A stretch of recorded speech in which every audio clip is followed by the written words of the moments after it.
Consolados para consolar. Dejamos Primera de Corintios, si recuerdas, con el apóstol Pablo sellando la carta, o en ese entonces era un rollo que enrollaban y lo sellaban, y él hace eso y lo envía a Corinto. Él estando ahí en Éfeso, lo escribe y lo envía. Y a solo unos meses de haber escrito esa carta, ahora se encuentra dejando ahí a Éfeso y viajando ahora a la área de Macedonia. Macedonia es lo que conocemos como Filipos, Tesalónica, Berea, toda esa área que vemos en Hechos, que nos habla de su viaje. Esa es la área de Macedonia. Y el plan de Pablo era era salir de Éfeso, y discúlpame, iba a poner un mapa, pero se me olvidó. Me encantan los mapas y soy visual y me gusta ver cómo está, pero imagínate que está en Éfeso, llega a cruzar el mar Ageo y cruza el mar Ageo para llegar a Macedonia, y eventualmente la idea era de avanzar hasta Corinto, bajar de Macedonia, Tesalónica, Berea, llega a Atenas, y de Atenas iba a llegar a Corinto. Durante su tiempo en Macedonia, Pablo escribe lo que conocemos aquí como Segunda de Corintios. El año es 57 deseo después de Cristo, y fíjate, solo a unos 5 años después de haber fundado la iglesia en Corinto, se encuentra escribiéndoles una segunda carta. Parece ser, por la manera que está escrita, primera y segunda al principio, parece ser que fueron 3 cartas, pero la tercera o primera no tenemos como parte del canon de la escritura, entonces solo tenemos 2, pero aquí les escribe esta segunda carta. Ahora, si recuerdan, Primera de Corintios, que si tú estuvieses aquí con nosotros ya debes de ser experto en la carta, sabes de qué se trata, sabes dónde encontrar ciertos versículos, o debes de saber, para poder usar la palabra como una espada, como una arma para ti. Ese es el punto, por eso la estudiamos, por eso estamos aquí. Pero en Primera de Corintios, si recuerdas, si te pones a pensar en la carta en su totalidad, era una carta muy doctrinal. Una carta que, si recuerdas, corrigía mucho lo deficiente de la iglesia allí en Corinto. Fue cosa tras cosa que ellos o tenían duda de y pregunta a, o que aprovechó Pablo para corregir estas cosas en una iglesia súper disfuncional. Pero Segunda de Corintios es una carta más biográfica, entonces diferente. De hecho, vamos a ver muy poca doctrina en esta carta, y por lo tanto, el nombre que le di al libro en su totalidad es El corazón de un servidor. Y me encanta la imagen que nos hicieron de un corazón del cual brotan flores, porque pues realmente eso es lo que va a suceder. Pablo va a abrir su corazón y va a exponer no ira, no enojo, no veneno de él, sino que va a exponer, la honestidad de él, quién era él y lo que él tenía para ellos. Puras flores, pura vida, se puede decir. Esta carta nos va a hablar más de Pablo, la persona, y no tanto de Pablo, el ministro. Entonces cambia un poquito el enfoque ahí. Esta carta fue escrita para defender el apostolado, su apostolado, y la forma de vida de Pablo, cómo él conducía su vida. Hubo aquellos que dudaban y cuestionaban 3 cosas en la vida de Pablo, te las doy. Si te gusta tomar notas puedes escribirlo. Dudaban y había cuestión de la veracidad de su apostolado. O sea, ¿eres o no eres realmente pastor o apóstol? Discúlpame. Porque pues, tú no vistes a Jesús, no estuviste con él, ciertas cosas que otros apóstoles sí estuvieron con Jesús, y él no, sabemos su historia, él no llega a conocer al Señor hasta ya después de que había ascendido. Pero también había cuestión de su habilidad para hablar. Y eso me encanta a mí porque ustedes que me conocen bien, tartamudo, a veces se me traba la lengua, a veces tengo los tensos incorrectos, digo lo que no debo decir, pero está bien porque aunque yo no sea un gran orador, tengo una gran palabra. Entonces, eso realmente Dios lo puede usar. Y sabiendo Corinto, sabiendo la área donde para ellos lo máximo era oír a una persona poder hablar y exponer, aunque esté hablando pura tontería. Para ellos era la persona, cómo se exponía, la elocuencia de la persona. Por eso en Atenas cuando leemos nos dice en Hechos de Atenas que cuando llega ahí Pablo, simplemente se reunían para oírlos hablar. No importa lo que estés diciendo, puede ser herejía, puede ser lo demás, pero mientras que tú puedas presentar algo en una manera perfecta y elocuente, te escuchaba la gente y se reunían para oír hasta los chismes, ¿sí? Y Pablo, sabemos que él nos dice en 1 Corintios, o sea, llegaba y yo no vengo con elocuencia a ustedes. Apenas puedo hablar jorobado, chaparrito decían, o sea, y la iglesia ahí tomó esa oportunidad para cuestionar su habilidad de hablar. Y no solo eso, sino que la tercera cosa es que había duda y cuestionaban su decisión de no aceptar apoyo financiero. Ahora yo sé que el labrador es digno de su salario. Sí, y debe de una iglesia apoyar a su pastor y proveer para él a través de los diezmos y las ofrendas. Es parte de eso, o sea, no le vas a poner bozal al buey, ¿sí? Entonces, Pablo, un poco diferente, porque él no quería estorbarle para nada al evangelio, él no recibía nada de ellos. Esta ofrenda de la cual vamos a hablar eventualmente era para los necesitados en Jerusalén, no era para que él se quede con ella. Y porque él no recibía, él no aceptaba esas cosas personalmente, sino que trabajaba con sus manos, ¿sí? Y no es como que tenemos que formar doctrina de ella, decir, pues, todo pastor tiene que tener su trabajo así de tiempo completo y también ser ministro, porque sabemos que la palabra no dice necesariamente eso. Hay ocasiones donde se tiene que hacer. Y el pastor tiene que ser bivocacional, ¿sí? Que tiene su trabajo y también su ministerio. Y Pablo en este caso, él, porque realmente no era el pastor, era más misionero y andaba de área en área y decía, yo me quiero apoyar yo mismo. Pero eso también lo usaba la iglesia ahí como para atacarlo y para cuestionarlo. Siempre en cada carta, cuando empiezas a leer una carta, hay como un versículo clave que te da como la idea de todo la carta en su totalidad. Y en este caso, en 2 de Corintios, puedes anotar 2 de Corintios capítulo 7, versículo 2, como el versículo clave de todo la carta. Te la voy a leer en la versión Nueva Traducción Viviente de nuevo porque me gusta cómo lo expone y dice así, dice, capítulo 7, versículo 2, dice, por favor, ábranos su corazón. No les hemos hecho mal a nadie, ni hemos llevado a nadie por el mal camino, ni nos hemos aprovechado de nadie. Si quieres saber de qué se trata esta carta, es de eso.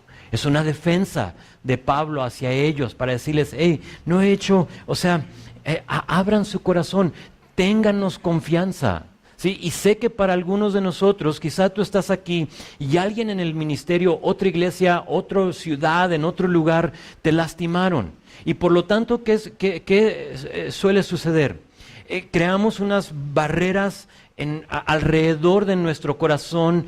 Hay un callo que se puede crear alrededor de nuestro corazón para que no dejemos que ya nada entre. Entonces vas a otra iglesia y como que estás, ¿y tú qué quieres? ¿No? O sea, ¿y cuándo vas a decirnos lo que realmente quieres de nosotros? Y por una experiencia que quizá tú has tenido en otro lugar, tienes esa preocupación, ¿no? Es que no sé, o sea, ¿cuándo se van a descubrir aquí las cosas?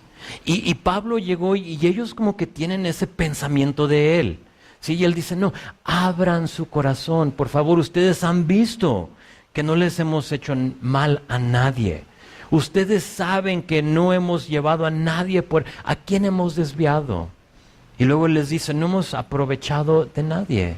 O sea, nadie de lo que lo acusaban, ¿no? De no tomar apoyo económico. Les dice, no nos hemos aprovechado de ustedes. Lo pudimos haber hecho, pero no lo hicimos. Y eso es como la lucha, la defensa. Y luego en capítulo 12, versículo 15, aquí de esta misma carta les va a decir, ya para terminar, son 13 capítulos, no les dije al principio, pero solo son 13. Y ya para terminar le dicen en capítulo 12, versículo 15, algo muy interesante. Dice, con gusto me desgastaré por ustedes y también gastaré todo lo que tengo, aunque parece que cuanto más los amo, menos me aman ustedes a mí. Qué difícil, ¿no? Tener que ministrar a una iglesia que entre más los amabas, menos te amaban a ti. Más hablaban, cuando tú dabas la espalda, hablaban de ti, te volteabas y ya no decían nada, y nomás dabas la espalda y empezaban a hablar de ti. Y eso es lo que está experimentando aquí Pablo con esta iglesia que él fundó. Ahora, era muy probable que los judaizantes habían dañado el testimonio de Pablo y por lo tanto había personas que no lo querían. Los judaizantes, por si dices quiénes son, eran las personas que decían, está bien si quieres poner tu fe en Cristo, pero no solo eso, sino que tienes que ahora obedecer la ley judía y más allá tienes que obedecer lo que hacemos nosotros. Entonces te tienes que circuncidar y todo lo demás para realmente ser cristiano, que va totalmente en contra de la gracia y la misericordia de Dios. Sí, entonces estas personas, por querer dañar el nombre de Pablo, entran y empiezan a hablar de él, y por lo tanto había personas que se la creían. Entonces, en esta carta tenemos el corazón abierto de Pablo. Él se pudo haber sacudido sus sandalias y decirles, ahí los veo. O como dicen al norte, ahí los guacho. ¿Sí han oído eso? Mezclan el inglés con el español, watch en inglés y lo mezclan y dicen guacho, ahí los guacho, ¿no? Ya me voy. Si vas al norte lo vas a escuchar. Hasta ahorita no lo he escuchado eso aquí. Pero, ¿sabes? No lo hizo. Cuando él pudo haber sacudido y dicho, me voy de aquí, o sea, ¿para qué quiero estar aquí con gente que ni me quiere? Él no lo hace. Era muy grande el amor que tenía Pablo para los corintios y por eso esta carta tomó el tiempo para exponerle su corazón. Ahora, rápido, si quieres ver el bosquejo así del libro en su totalidad, te lo digo rápido. Capítulo 1 al 5 es la defensa e integridad de su ministerio. Entonces vamos a ver en capítulo 1 al 5, la defensa y la integridad de su ministerio en esos 5 capítulos. Ahí va a hablar de sus planes y por qué cambiaron sus planes de su ministerio en cuanto a la integridad, honestidad, esperanza, sufrimiento, autoridad, devoción. Todo eso lo va a exponer. Luego en capítulos 6 a 7, el llamamiento hacia los corintios. Les dirá que abran su corazón y que se separen del mundo. Y eso lo veremos en esos capítulos. Capítulo 8 al 9. Se va a enfocar un poquito de la colecta para Jerusalén, de este dinero que habían recaudado para la iglesia en Jerusalén, que estaba pasando por una hambre, por una sequía y por lo tanto necesitaban apoyo. Entonces él va a usar ese tiempo y esos capítulos para hablar de eso. Les va a dar el ejemplo de los macedonios, de donde él está escribiendo esta carta, y cómo estas personas habían dado tan gozosamente, y cómo los anima a ellos y los quiere estimular para ser personas generosas. Y ahí es donde tenemos que Dios ama a un dador gozoso, que se goza, ¿sí? Pero en realidad no está hablando de tu diezmo y de tu ofrenda, está hablando de una ofrenda que ellos estaban dando hacia Jerusalén. Ahora, aplica. Porque Dios ama a un dador que se goza, que quiere gozarse, él quiere alabar a Dios con sus recursos. Y lo veremos cuando lleguemos a capítulos 8 y 9. Y luego de capítulo 10 a 13 va a hablar de su corazón en cuanto a su conducta. Él va a hablar un poquito de su testimonio, de lo que él ha sufrido Y yo leo unas últimas advertencias en esos capítulos para ya terminar su carta. Entonces hoy, antes de empezar con esta defensa de su ministerio que les dije que es capítulo 1 al 5, vamos a ver su salutación, cómo es que él empieza su carta. Ahora, si recuerdas, les dije que era un rollo. Entonces, diferente a como escribimos nosotros, quizá un correo electrónico o una carta, para ellos tú abrías el rollo y si él firma su carta al final, ¿cuándo lo verían? Pues ya hasta que lo abren y hasta allá mero atrás, ¿sí? Entonces, diferente a nosotros, escribían su nombre, se identificaban al principio, porque ahí tú abres el rollo y dices, ok, aquí está, fue escrito por Pablo, ¿sí? Y luego se identifica quién y por qué les está escribiendo y todo lo demás. Entonces, por eso es que es diferente, tenemos que siempre aquí se presentan al principio. Y vamos a ver esta salutación y un agradecimiento al Dios de toda consolación, en versículo 1 al 11. Esos versículos los vamos a dividir así. Versículo 1 a 2 va a ser la autoridad de Cristo. Sé que hoy tienen que escribir mucho, eso siempre lo hacemos cuando empezamos una carta nueva porque hay como un pasado, les tengo que dar el trasfondo. Versículo 1 a 2 es la autoridad de Cristo. Versículo 3 a 7 es la consolación de Cristo. Y luego versículo 8 a 11, la esperanza en Cristo. Autoridad, consolación y esperanza. Vean conmigo la autoridad de Cristo donde habla de quién lo llamó a él a ser apóstol. Vean versículo 1. Dice Pablo, apóstol de Jesucristo por la voluntad de Dios, y el hermano Timoteo, a la iglesia de Dios que está en Corinto, con todos los santos que están en Acaya. En algunas de sus cartas, Pablo se identifica como esclavo. Hay algunas que dicen, esto es el esclavo, Pablo. En otras, solo por su nombre, Pablo, y luego empieza a hablar. Pero en este caso y algunas otras, se identifica como apóstol. ¿Por qué? Porque como ya les dije, había personas que estaban cuestionando su apostolado, entonces, siendo que algunos de los corintios subestimaban su autoridad, él tuvo que presentarse con la autoridad de Jesucristo y no por un hombre. Y diferente a los otros apóstoles, que algunos podían decir, de hecho que en Hechos 1, Pedro y Juan dicen, no podemos dejar de hablar acerca de todo lo que hemos visto y oído. Ellos estaban oyendo a Jesús, viendo a Jesús. Pablo no tuvo esa experiencia, entonces él simplemente tenía su experiencia personal en el camino hacia Damasco, donde lo tumba al suelo y Jesús viene personalmente a él. Él no pasó tiempo con Jesús cuando Jesús estuvo en la tierra. Quizá se vieron, sabía de él, pero él no era uno de los discípulos que lo seguía. Él ya conoció después. Y por lo tanto su autoridad fue dada directamente por Cristo.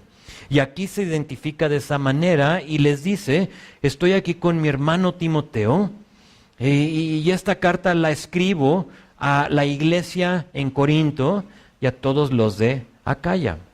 Ahora, aunque esta carta fue escrita específicamente a esta iglesia en Corinto, Pablo evidentemente reconoce que tenía valor para todos. Y si notas ahí, dice, es para la iglesia en Corinto, pero a todos los de Acaya. Entonces Acaya incluye Atenas y otras ciudades de esa área, lo que conocemos hoy como Grecia. Entonces esto me gustó porque nos indica que esta carta también tiene valor para nosotros aquí en Guanajuato en el 2018. ¿Sí? Aunque fue escrita, ¿qué te gustan? 1900 años atrás, no sé, por ahí. Tiene valor. Algo antiguo que tenemos en nuestras manos, preservado por Dios, tiene valor para tu vida hoy, en el 2018. Y menciono eso porque un buen momento para comprometerte a estudiar una carta en su totalidad es al principio.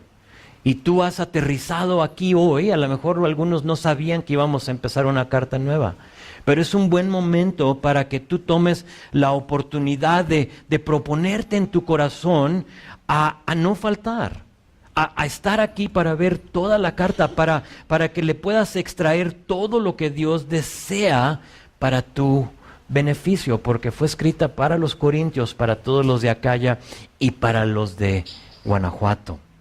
Entonces, así como fue escrita a Corintio y Acaya, fue escrita para nosotros. Y luego en verso 2 dice, se sigue con su salutación, dice, gracia y paz a vosotros, de nuestro Dios Padre y del Señor Jesucristo. Ahora, cada vez que empezamos a ver una de las cartas de Pablo, tomo el tiempo para mostrarles el orden de su salutación. Si tú has estado aquí para el inicio de otros estudios, tú sabes de lo que hablo y para ti va a ser repetición. Pero Filipenses 3:1 dice que para mí el repetirme no es molestia, pero para ti es seguro. ¿Sí? Entonces, si tú ya lo escuchaste, es seguro para ti. Si tú nunca has escuchado esto, también es seguro para ti. Noten que siempre escribe Pablo, tú puedes ver todas sus cartas y escribe esto, gracia y luego paz. Ese es el orden correcto y no puede ser al revés.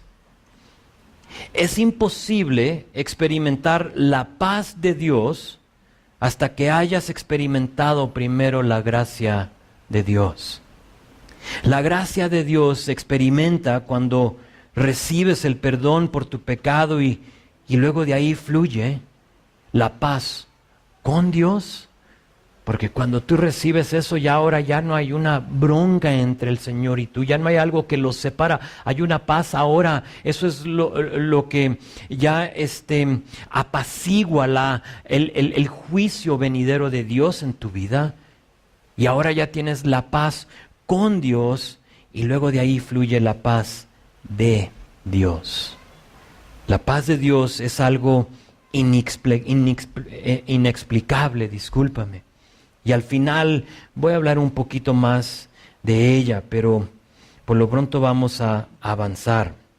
Noten que después de hablar de su autoridad otorgada por Cristo y la gracia y la paz, ahora empieza a abrir y a exponer su corazón. Fíjate lo que les dice en la consolación de Cristo en versículo 3-7. Dice, bendito sea el Dios y el Padre de nuestro Señor Jesucristo, Padre de misericordias y Dios de toda consolación. Verso 3-11 tiene que ver con aflicción y con consolación. A lo que yo les tengo que decir que para recibir consolación es necesario que hayas pasado por una aflicción.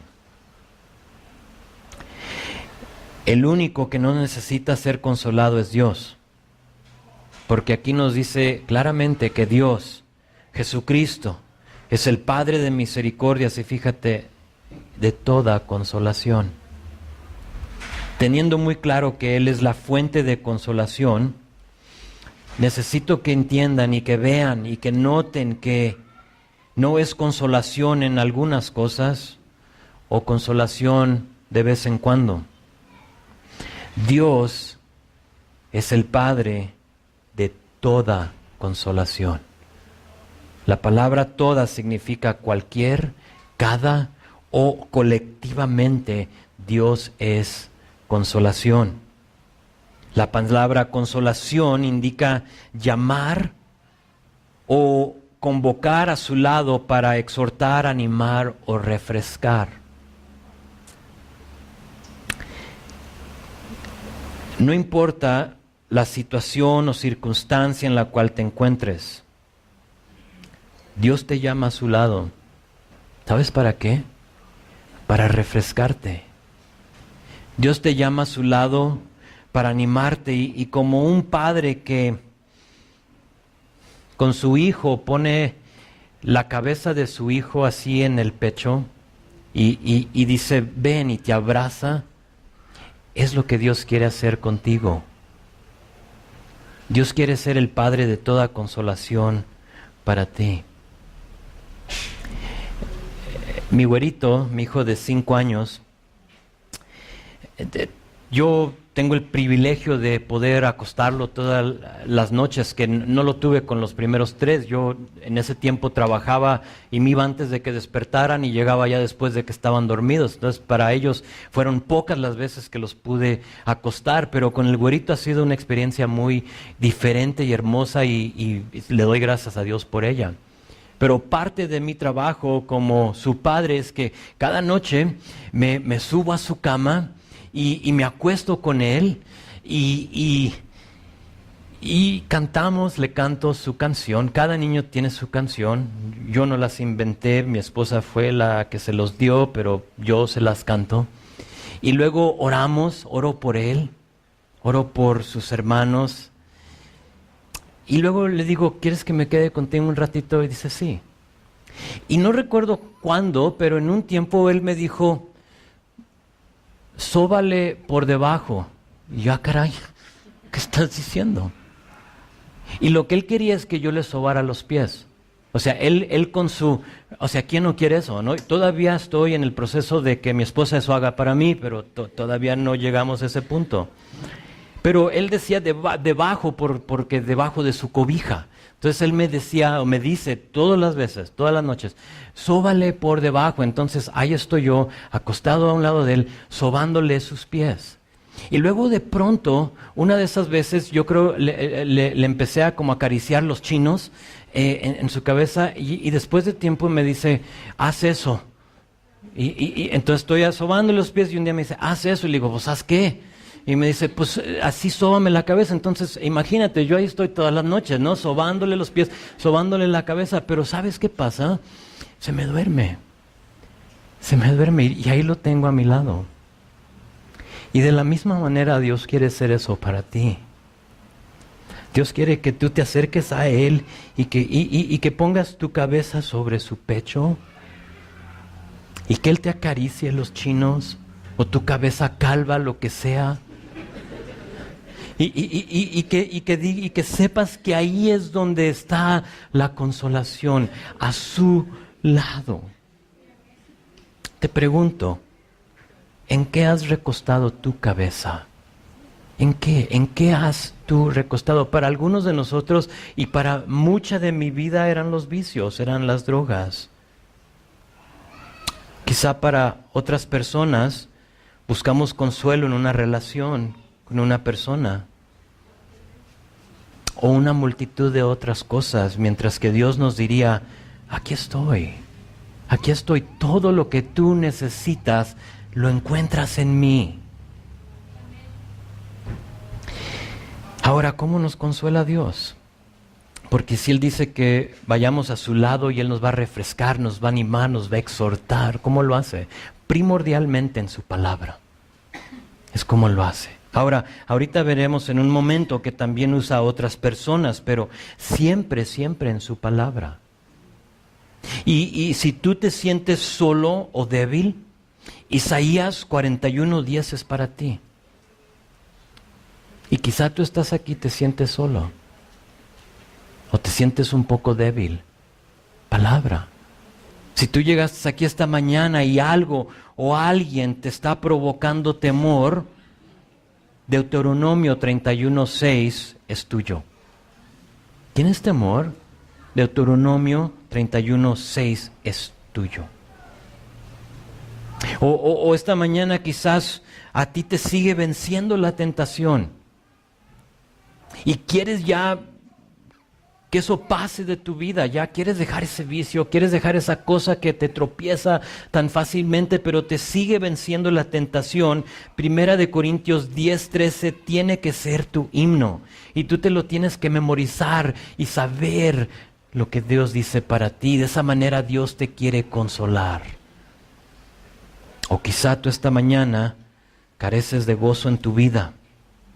Nehemías 8:10 es tu promesa. Es tu promesa, el gozo de Jehová es vuestra fuerza, dice ese versículo. Es tu fuerza. Podemos pasar, creo, el resto de nuestro tiempo viendo versículos de consuelo, pero creo que ya hice mi punto. Y escúchenme bien, si Dios es la fuente de consolación, entonces ve a donde lo vas a encontrar, a su palabra. Ahí es donde vas a encontrar la consolación. Muchas veces queremos la aspirina, ¿no? Que queremos como el remedio inmediato, instantáneo, sin realmente buscarlo. Y Dios dice, pero hijo, te escribí 66 libros y aquí está el consuelo. ¿Quieres aspirina? Come algo aquí. Y Dios te dará de comer. Entonces, si Dios es la fuente, que lo es, y de esa fuente recibes consuelo, ¿qué haces después de eso? Dios la fuente, tú recibes de Él. Ve versículo 4. En contexto lo leímos vamos a leer desde versículo 3. Dice, bendito sea nuestro Señor Jesucristo, Padre de misericordia y Dios de toda consolación, el cual nos consuela en todas nuestras tribulaciones, para que podamos también nosotros consolar a los que estén en cualquier tribulación, por medio de la consolación con que nosotros somos consolados por Dios. Versículo 5. Porque de la manera que abundan en nosotros las aflicciones en Cristo, así también por el mismo Cristo nuestra consolación. Antes de seguir, quiero definir dos términos. Tribulación, o en versículo 6 es atribulados, es la misma palabra, pero esa palabra tribulación o atribulados es angustiar o presionar juntos. O sea, te da una imagen, ¿no? Cuando dices presionar juntos, algo que está prensando, te está atribulando. Después en capítulo 4 de este mismo libro, versículo 8, nos va a decir, por todos lados nos presionan las dificultades, pero no nos aplastan. ¿Sí? ¿Ves la misma palabra? Y luego aflicciones es una desgracia, una calamidad o una maldad sufrida. Esa sería una aflicción. Entonces no importa tu angustia, no importa tu calamidad, que sea por tu fe, porque ve versículo 5 se identifica con las aflicciones en Cristo o de Cristo. Está hablando, a veces sufrimos por ser cristianos. En Egipto, esta semana, explotaron unas bombas de unos cristianos. Cópticos, creo se dice, ¿sí? Cristianos de ahí del área de Egipto, y mataron no sé cuántas personas. Esa es aflicción. ¿Sí? Ese es un presionar. Y a veces lo sufrimos por meramente ser cristianos. O quizás simplemente angustia por alguna u otra razón. Fíjate en esto, que no se te escape. Dios desea usar tu situación para el beneficio de los demás. Y de la misma manera que abunda el consuelo de Dios para con nosotros, nosotros ahora tenemos la oportunidad de tomar ese consuelo y bendecir a alguien más con ello. Pregunta. Ahora, tienen que saber que yo me hice la misma pregunta, entonces no les haría una pregunta que yo no primero me he preguntado. Pero vamos a suponer o vamos a pensar hipotéticamente que uno puede elegir sufrir algo o no. Muchas veces, bueno, depende, no estoy hablando de consecuencias de tu pecado, pero algo ajeno a ti y que tú puedas elegir sufrir algo o no. Y si de antemano sabías que lo que tú ibas a sufrir iba a ser solo para consolar a alguien más, ¿lo sufrirías? ¿Sí o no? Creo que la mayoría de nosotros diríamos que no. O sea, si esto no tiene beneficio para mí, entonces ¿para qué lo voy a sufrir? Hago la pregunta porque nuestro texto aquí sugiere que nuestras batallas y nuestras dificultades tienen un propósito. Y sabiendo eso, ahora te pregunto, ¿cambia tu perspectiva en cuanto a tu sufrimiento? Cada vez que mi esposa y yo oramos por alguien, quizá tú has venido y has dicho, ¿puedes orar por mí? oramos, pero una de las cosas que yo hago y que yo pido es que, porque normalmente es una dificultad, un padecimiento, una enfermedad o algo así, pero siempre pido lo mismo en decir, Señor, usa esta dificultad para que forme parte de su testimonio. Oramos para que tu situación bendiga a alguien más, sea lo que sea. Porque sin duda tú no eres el único pasando por esa tribulación. Hay otras personas aquí a tu lado que quieren oír de ti, que quieren saber cómo Dios superó eso en tu vida y cómo es que eso puede ser beneficio para los demás.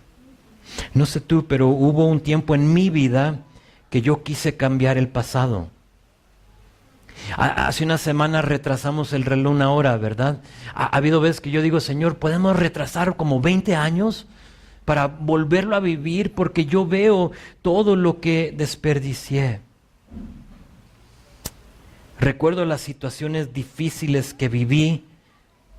Ahora, fueron autoinducidas, la mayoría de ellas, pero sin embargo difíciles. Hago cuenta de todo lo que había perdido y quería empezar de nuevo. No sé si sea el único que ha pensado así. Señor, si podía, 5 años, dame 5 años, Señor, para volverlos a vivir. Pero ¿saben lo que pasó? Y algunos saben y conocen mi testimonio. Lo que pasó es que Dios empezó a poner en mi camino a personas pasando por las mismas cosas que yo había vivido, y ¿sabes qué? Me pude identificar con ellos. Pude identificarme con ellos y más allá pude consolarlos con el consuelo que me consoló a mí. Y hoy en día, si me preguntas, yo no cambiaría nada de mi pasado. Veo cómo es que Dios lo ha usado para su gloria. Y si hay otra persona que ha batallado con una adicción, que ha batallado con alcohol o otras cosas, yo ya lo viví. Déjate digo lo que hizo Dios en mi vida. Hubiera sido mejor no haberlo vivido, pero ya que lo viví, deja ahora, te lo digo. Dios toma todo y lo usa porque Dios no desperdicia nada. Y aquí Pablo está animando a los corintios a sufrir bien. Sufran bien. Y quizá tú necesitas escuchar eso hoy, porque quizás para ti tu sufrimiento, o sea, te tiene, lo que tú estás viviendo, o sea, como que, ay de mí y solo yo, y ¿por qué, Señor? Y todo esto sin pensar que Dios quiere usar eso para la bendición de otra persona. Y solo requiere que tú hagas eso a un lado, ¿sí? Que bajes esos muros y que digas, Señor, ¿y ahora cómo quieres usar esto? Es muy posible que tu aflicción y tu sufrimiento sea de beneficio para alguien más. Te animo a dejar que Dios supere las cosas en tu vida y que lo use para su gloria. Véelo de una manera diferente. Entonces Pablo básicamente les está diciendo lo mismo. Yo no cambiaría nada en mi pasado, porque vean verso 6, pero si somos atribulados, es para vuestra consolación y salvación. Y si somos consolados, es para vuestra consolación y salvación, la cual se opera en sufrir las mismas aflicciones que nosotros también padecemos. Y nuestra esperanza respecto de vosotros es firme, pues sabemos que así como son compañeros en las aflicciones, también lo son en la consolación. Aquí Pablo se está repitiendo de lo que ya dijo, básicamente está explicando lo que ya había dicho en los versículos anteriores, pero en otra forma. Les está diciendo, cuando nos veas seguir adelante predicando el Evangelio, con tanta audacia, con tanta alegría en medio de tantos reproches y aflicciones, ustedes deben de ser los más establecidos en la fe porque ven lo que Dios ha hecho en nuestras vidas. Entonces él como que lo aplica así personalmente. Ahora le está hablando a una iglesia que, recuerdan, lo están rechazando. Y él viene y les dice, es que no. Vean cómo es que nosotros estamos haciendo. Somos atribulados, pero es para vuestra consolación y para vuestra salvación. Ahora menciona la palabra salvación. Esta salvación no en cuanto a su eternidad. No está hablando que por lo que yo sufro tú ahora vas a ganarte la eternidad. No, no es eso. Sino que salvación de la tribulación. Cuando pasas tú por dificultades y Dios te salva de ellas, Dios te las supera, Dios te toma de la mano, te pone sobre su pecho y te dice, vamos a caminar por esto juntos, los demás se darán cuenta que Dios lo puede salvar también a ellos. Y es muy hermoso cuando vemos al testimonio de alguien que ha pasado por grandes dificultades o que ha cometido unos grandes errores en la vida. Mi esposa y yo cometimos unos pecados que no sabíamos, no éramos creyentes antes de conocer al Señor. Y lo voy a decir porque no me jacto de ello, me da pena y vergüenza decirlo. Y si tú has estado aquí y has escuchado a mi esposa, ella ha hablado transparentemente de eso, pero antes de conocer a Cristo nosotros terminamos la vida de unos embarazos. Son vidas.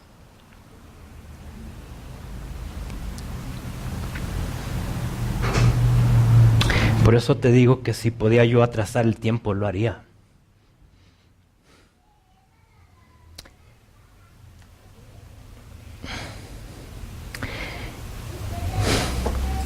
Pero lo que Dios ha hecho en nosotros ha bendecido a unas mujeres que, ¿sabes?, se sienten condenadas porque habían hecho lo mismo. Y cuando mi esposa expuso eso, hubo personas que dijo, ¿sabes?, estoy encadenada. No puedo seguir adelante porque algo me sigue condenando de lo que yo hice y no lo puedo superar. Y esos errores que nosotros cometimos, Dios los ha usado para su gloria y nos perdona. Y de la misma forma, no sé qué sea en tu vida, no sé qué has sufrido tú, pero Dios quiere usar ese sufrimiento. Déjalo que lo supere. Perdona. Sigue adelante. ¿Para qué? Para que tú ahora puedas tomar eso, lo que Dios ha hecho en tu vida, y veas a otra persona pasando por lo mismo y tú digas, ¿sabes? Déjate, digo lo que Dios hizo en mi vida. Te puedo decir, permite que Dios haga eso en ti. Entonces Pablo empieza escribiendo de su autoridad en Cristo y luego abre su corazón y les empieza a decir de la consolación que han recibido en Cristo. Les dice que esa misma consolación está disponible también para ellos, y luego aquí en versículos 8 a 11, Pablo describe unos de los detalles de su aflicción. Vean conmigo la esperanza en Cristo. Verso 8 dice, porque hermanos, no queremos que ignoréis acerca de nuestra tribulación que nos sobrevino en Asia, pues fuimos abrumados sobremanera más allá de nuestras fuerzas, de tal modo que aún perdimos la esperanza de conservar la vida. ¿Has experimentado algo similar a Pablo? ¿Te encuentras en una situación en la cual dices, estoy tan agobiado, estoy tan cansado, tan atribulado, estoy bajo tanta presión que hasta he perdido la esperanza de salir con vida? ¿Sabes? Yo no. Yo realmente no lo he experimentado. Pablo sí, y quizá tú también. No sé. Para Pablo es muy probable de lo que él está hablando aquí es lo que acababa de vivir en Éfeso. En Éfeso sabemos que él de Éfeso viaja hacia Macedonia, donde él ahora está escribiendo esta segunda carta, pero antes de eso, si recuerdan, pasa algo muy interesante en Éfeso. Había un hombre de nombre de Demetrio que hacía templecillos de plata. porque en Éfeso había ¿cómo se dice? El altar, el edificio de la diosa Diana. Y ahí ellos hacían estos templecillos de ella y el templecillos, ¿verdad? No les digo que se me van la onda. Había el templo de Diana y luego él hacía estas cosas, pero porque Pablo había predicado el Evangelio, había mucha gente que había dejado ese estilo de vida y ahora estaba viviendo con Cristo. Y por lo tanto Demetrio reconoce que, ¿sabes qué? Ya no estamos vendiendo lo que vendíamos antes y está afectando a nuestras riquezas.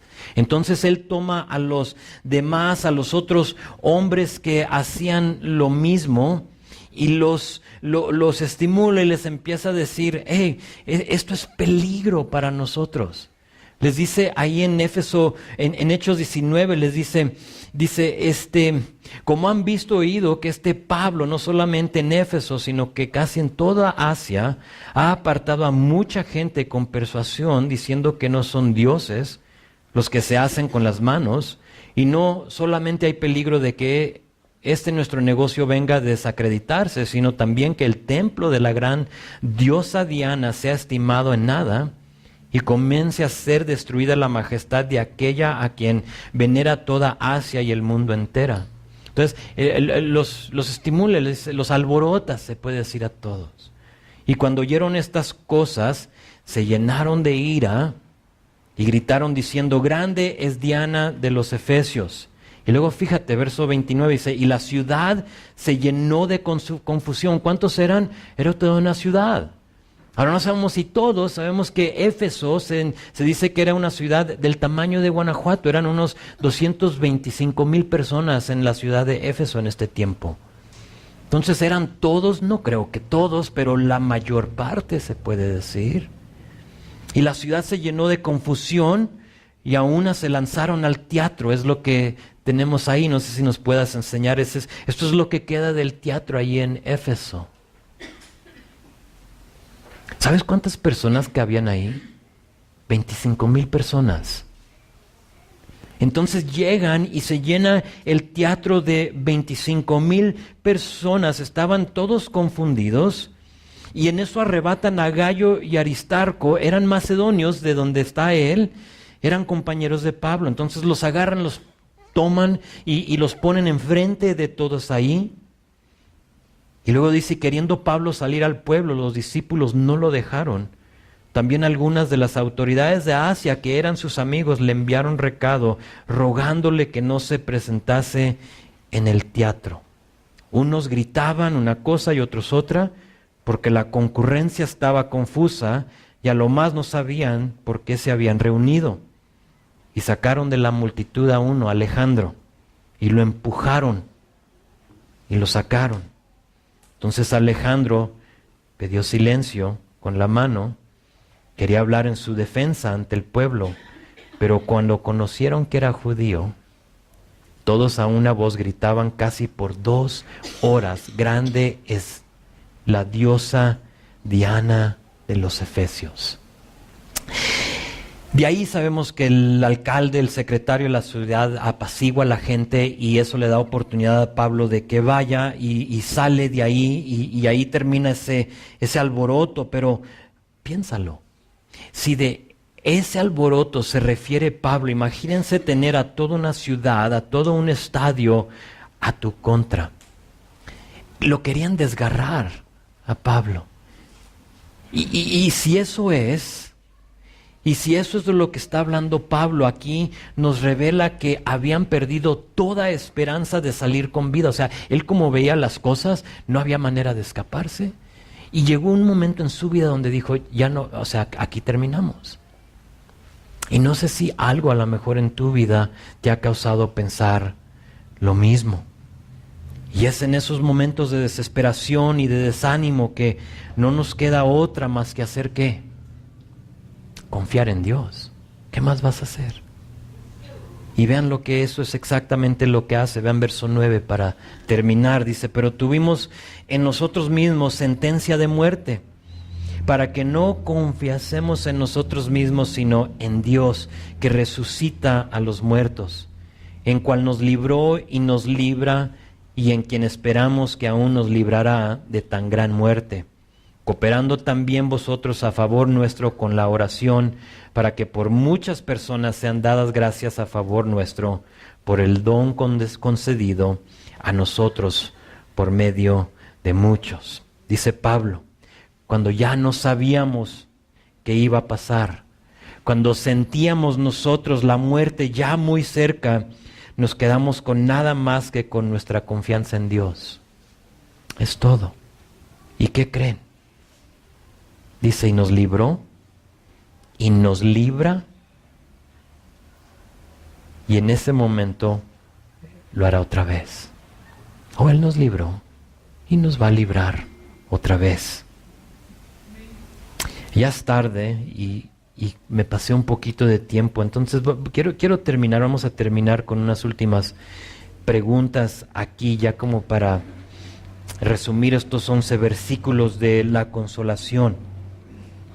Y te tengo que preguntar, porque a lo mejor tú te has consolado, ya has visto, ya has buscado otras cosas como yo lo he hecho en el pasado, y has recostado tu cabeza sobre de otras cosas. Y te tengo que preguntar, ¿cuál es tu fuente de consolación cuando todo está mal en tu vida? ¿A qué acudes? ¿A quién buscas? ¿A quién te diriges? Hoy nos quedó muy claro y aprendimos que Dios es el Dios de toda consolación. ¿Tienes una enfermedad? Acude a Él. No te digo no vayas a los médicos, por favor, no me malentiendas. Pero ¿has acudido a Él primero, Señor? Señor, estoy padeciendo de esto. Va a haber veces que Dios no te lo va a quitar. Después va a ser en esta carta que Pablo va a decir, oré 3 veces. Entonces, solo porque oras, no quiere decir que Dios te lo va a quitar. ¿Sí? No tienes tú la sanidad garantizada. Si no te has dado cuenta, este cuerpo caduca y se va acabando.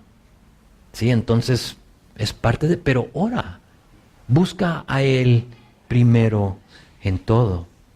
Ahora, después de haber recibido consolación, porque a lo mejor para ti consolación no va a ser déjate sano, sino que simplemente quiero que sepas que estoy a tu lado y que lo que ha pasado en tu vida yo lo he permitido, te diría Dios, y te toma y te apapacha y te dice, ven, hijo, soba por debajo, te diría el Señor.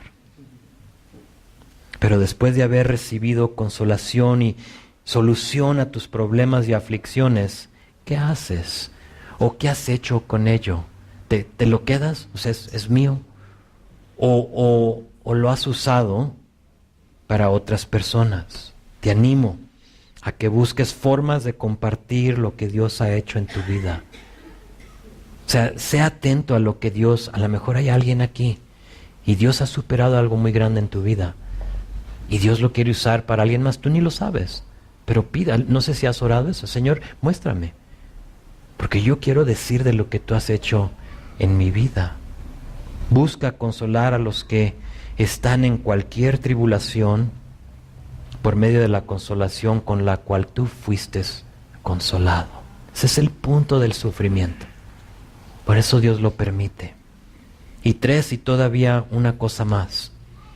Es muy posible que de entre de nosotros haya alguien que no sabe qué hacer. Que como dice Pablo aquí en verso 9, dice, teníamos sentencia de muerte. O sea, ya no hallábamos qué hacer. Hemos perdido toda esperanza y a lo mejor tú estás aquí esta mañana y tú has perdido toda esperanza en tu situación. ¿Has puesto tu fe y tu confianza en Cristo? Si la respuesta es sí, entonces quizá Dios lo ha permitido para que por fin pares de confiar en ti mismo y confíes en el Dios que resucitó a los muertos. A lo mejor eso es lo que te hace falta a ti. Es por fin dejar todo lo que tú piensas con tu mente finita, que no alcanza mucho, y dejar esos pensamientos y decir, Señor, confío en ti. Tú eres el que resucita a los muertos. ¿Sabes cuánto poder requiere para resucitar un muerto? Dios te lo quiere dar. Ese es el poder prometido a ti, según Romanos 8:11. Ese mismo poder que resucitó a Jesús entre los muertos es dado a ti por medio del Espíritu Santo. Dios te lo quiere dar. Llévalo a los pies de Jesús, haz lo necesario para empezar de nuevo y descansa en el Dios de toda consolación. Y última cosa. Ya dije que era la última. Esta sí verdaderamente es la última.